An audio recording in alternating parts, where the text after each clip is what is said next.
Secular पार्टियां उस वक्त तक ही सेकुलर रहती हैं जब तक इलेक्शन होता है।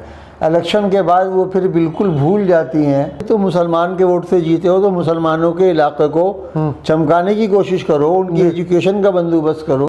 नमस्कार, आदाब दोस्तों, हिंद वॉइस में आपका स्वागत है। मैं हूं इकराम। हमारे साथ जो बैठे हैं अक्सर आप उन्हें हमारे चैनल पर देखते रहते हैं। हफ्ते में 2 बार आते हैं अनीस दुर्रानी साहब। आज अनीस सर जो हमारे हैं वो किसी कारण से इनसे बात नहीं कर पा रहे हैं, लेकिन हम बात करते हैं, अपना इंटरव्यू बढ़ाते हैं और बात करेंगे बिहार चुनाव को लेकर। क्योंकि जब से रिजल्ट आए हैं और आज जनता दल यूनाइटेड और बीजेपी सरकार बनाने जा रही है, नीतीश कुमार मुख्यमंत्री का चेहरा रहेंगे। हालांकि कुछ ना कुछ कशमकश जरूर है भाजपा के मंत्री में कि इनको बनाए या ना बनाए, क्योंकि सीटें बहुत कम आई है। लेकिन दूसरी तरफ महागठबंधन जो महापार्टियों के साथ बनाया गया था और जिसमें उन्हें उम्मीद थी कि मुसलमान जो है हमें वोट देगा, हमें और सिर्फ हमें ही वोट देगा, और जैसे बैठे थे मुसलमानों के ही भरोसे। लेकिन रिजल्ट जब से आया है तब से एक चीज़ देखने को मिल रही है कि ठार का ठीक राजा मुसलमानों के सर फोड़ा जा रहा है कि भाई इन्होंने जो अपनी वोट है वो किसी और को दे दी। आधे वोट इधर बट गए, आधे वोट उधर बट गए। मेरे बहुत सारे सवाल हैं एज ए जर्नलिस्ट और एज ए मुस्लिम भी, मैं कुछ लोग आप लोगों के सामने रखना चाहता हूँ। कमेंट कीजिएगा और फिर हम बात करेंगे सर से, इनसे जवाब चाहेंगे कि भाई क्या सारा जो जिम्मेदारी है मुसलमानों की है। सर सवाल यही है कि क्या सर सारा जिम्मेदारी मुसलमानों ने उठा रखी है कि अगर जो ये सेकुलर पार्टी है अगर ये सत्ता में आते हैं तो इनका ठेका मुसलमानों ने उठा रखा है कि वो वोट देंगे तो ये आएंगे, इनका खुद का कोई वजूद नहीं है। और देखा ये भी जाता है कि सर जब भी ये सत्ता में आते हैं वादे करते हैं कि आपको इतनी नौकरी देंगे, आपके मोहल्ले को ऐसा बनाएंगे, और बाद में मुसलमानों का एक आ जाता है कि मुसलमानों का मोहल्ला गंदा होता है, उनके बच्चे पढ़े लिखे नहीं होते, वो सरकारी नौकरियों में नहीं होती, पेंशर का उन पर वो दिया जाता है कि पेंशर का काम करते हैं, दिहाड़ी मजदूरी का काम करते हैं। ये सारी चीज़ें होती हैं और 70 सालों से आप ये चीज़ें देख रहे हैं। क्या कहना चाहते हैं इन सब पर? बड़ी अफसोसनाक सूरत हाल में घिरा हुआ है मुसलमान तो जी, कि क्योंकि वो भारतीय जनता पार्टी से तबई तौर पर नफरत करता है, उसको वोट देना नहीं चाहता, और उसका फ़ायदा जो है ये जो सोकाल और नामनहाद सेकुलर पार्टियां हैं ये उसका फ़ायदा उठाती हैं। अच्छा, और उससे भी ज़्यादा ये बात है कि जो चलो ठीक है, जब वोट देना है तो किसी को भी हमने वोट दिया सेकुलर पार्टी को, लेकिन सेकुलर पार्टियां उस वक्त तक ही सेकुलर रहती हैं जब तक इलेक्शन होता है। इलेक्शन के बाद वो फिर बिल्कुल भूल जाती हैं कि मुसलमानों ने हम मुसलमानों के वोट से भी जीते हैं, तो उसको उनको एक वो वोटर हैं तो उस हलके को भी हमें सर्व करना चाहिए, उसकी भी सेवा करनी चाहिए। और तो उसका नतीजा ये देखिए आप कि जहाँ जहाँ भी ये जीते हैं, यूपी हो बिहार हो, माजी में यूपी और अब बिहार का ताज़ा इलेक्शन है जी, मुस्लिम हलकों का हाल कोई बहुत ज़्यादा अच्छा नहीं है। ना वहाँ सफाई की, ना वहाँ सेहत की, ना वहाँ तालीम के फ़रोग़ की कोई बहुत ज़्यादा ऐसे नहीं है कि कोई स्पेशल कोई बंदोबस्त किया गया हो कि भाई ये हमारे वोटर हैं, सिक्का बंद वोटर हैं, हमें इनको उठाने के लिए कुछ करना चाहिए। वो उठाने का जो कंसेप्ट है वो बिल्कुल ही गायब नज़र आता है, और उसमें किसी हद तक कसूर जो है, यानी ये तो इन पार्टियों का तो है ही जी कि ये अपने कॉन्स्टिट्यूंसी को इनको करना चाहिए। लेकिन क्या होता है कि इलेक्शन के बाद इनकी कोशिश सबकी ये हो जाती है कि भाई मेजॉरिटी जो हिंदू वोटर है, ये नॉन मुस्लिम वोटर है, वो बिल्कुल हमारे हाथ से ना निकल जाए, तो फिर सारी सेवाएं उधर शुरू हो जाती हैं। अच्छा, तो मुसलमान तो आ गया वोट ये जी। अब ये अगले इलेक्शन के लिए जो है वो उम्मीदवार की कोशिश ये होती है कि भाई मेरे बहुजन वोट जो है, जो बहुसंख्यक वोट जो है वो मुझको मिले। तो अगर मुसलमान भी जीत जाता है, बड़ी बदकिस्मती की बात है ये हम लोगों के लिए, मुसलमान भी जीत जाता है तो उसकी कोशिश ये होती है कि ये तो मुसलमान वोट तो अपने हैं ही हैं, जो बहुसंख्यक वोट है इनको भी सेट करना चाहिए, इनको भी लुभाना चाहिए।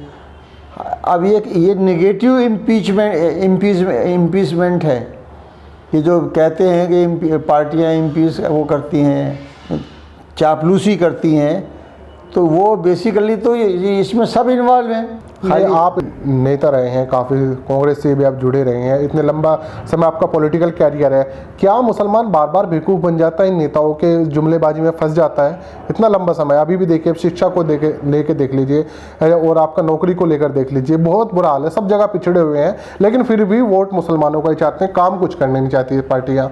अगर अब एक नेता आया है मीम पार्टी से और असदुद्दीन ओवैसी, उस पर आरोप लगा रहा है कि वो सिर्फ मुसलमानों का ही वोट उसे चाहिए। बिहार में उसने चुनाव लड़ा, बहुत सारे लोग इल्ज़ाम लगा रहे हैं, तो मुसलमानों के ऊपर डिपेंड है कि वो अपना वोट इसे न दे। भाई जब कोई और पार्टियां कुछ नहीं कर रही हैं तो इस बार अगर उन्होंने उसे वोट दे दिया तो उनमें मुसलमानों का क्या कसूर है? हाँ, इसमें किसी हद तक यानी जवाब तो निकलता है। हाँ, किसी हद तक जवाब तो निकलता है जी। मसलन इधर आपका पूरा ये जो बेल्ट है सीमांचल का एरिया पूरा जितना है, और ये वहाँ से 5 उम्मीदवार उनके जीते भी हैं। हाँ। लेकिन उसके और लगवा इलाकों के अंदर तकरीबन 10-12 सीटों के ऊपर वो हार का सबब भी बने हैं। जो वोटों की तकसीम हुई है जी, तो वो मुस्लिम सीटें आनी थी, वो सीटें हार गए।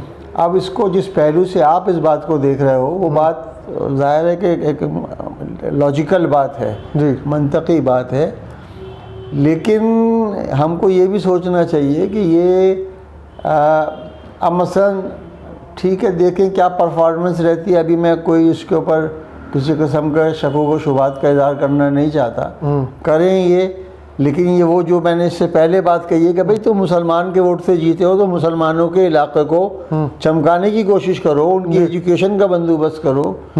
तो नीतीश भी सेकुलर पार्टी कहते हैं, नीतीश भी अपने आप को, भले उनका एनडीए के साथ गठबंधन है, 15 साल में उन्होंने क्या किया? नहीं किया, मैं वही कह रहा हूँ, कुछ नहीं किया उन्होंने।